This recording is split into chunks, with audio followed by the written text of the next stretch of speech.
Ayan guys yung likod niya. Ayan, di ba ang ganda? Ayan, dahil ako ay may pupuntahan ngayon guys. So, ito po yung aking outfit for today. Ayan, I really love it guys. Ang lakas mo kaganda.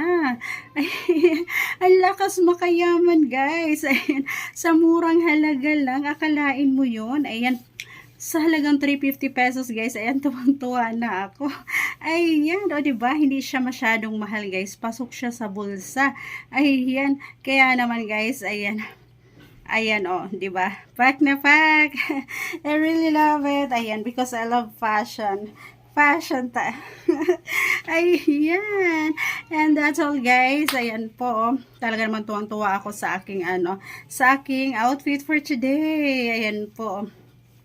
Hindi siya kamahalan guys, pero ayan, napaka-elegant siyang tignan. Ayan, mukha na naman ako mayaman nito guys. Ayan, o diba? Ayan, ang ganda ko na naman. Ayan, gandang-ganda naman ako sa sarili ko guys. Ayan, I really love it.